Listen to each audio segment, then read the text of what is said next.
other things that you can do when you arrive at a range to be ready. So a lot of outdoor ranges, like I said, eyes and ears ready is good. But when you get to an outdoor range, you might want to go hang a target. And so you might want to have some of those basic things at the ready, placed in a spot where you can get them as soon as you get out of your car. One other big rule for any range, whether indoor or outdoor, is hanging targets and what happens when the range goes cold. So when you're shooting, people will say the range is hot.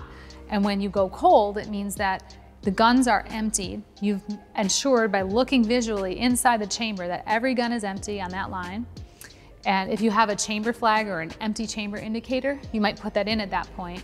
And then the range officer usually will call range is cold, and people can go change their targets or do what they need to do. So you verified your gun is empty and you don't touch the gun. So if I was standing at a table and somebody's downrange from me hanging a target, I don't handle my gun. I don't pick up anything on that table. Maybe I'd take that time to go check my messages on my phone or whatever, but I don't handle the firearm when anyone is downrange.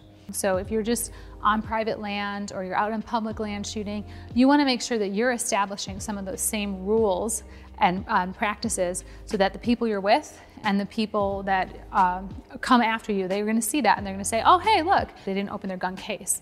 Or maybe you make sure that when you go cold, you put your empty chamber indicator in and someone else says, you know, that's a good idea because I can't see whether that person 15 yards away has an empty gun or not, but I can see that little yellow flag sticking out of it. So something like that is going to help you to be safe and keep the others around you safe. So what I'd really like you to take away from this is that the rules apply to everyone.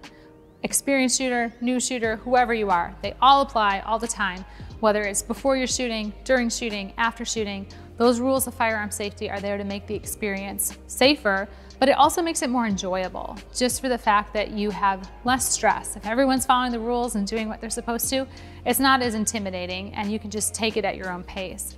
I'd also suggest that for the new shooter, you consider that everything that happens on the range is really under your control, right? From your safety to how you shoot and how much you shoot and how fast you take things. So if you want to just load one round in the gun, you can load one round in the gun. If it's a pistol or rifle, you put the mag in, you chamber around, and then you drop the magazine, and then you have one round.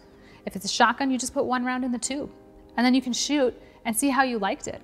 You can experience it without worrying, well, what do I do next, right? And then the next can come in the next lesson. So don't be afraid to adjust what you're doing and take in that part that you need at that time.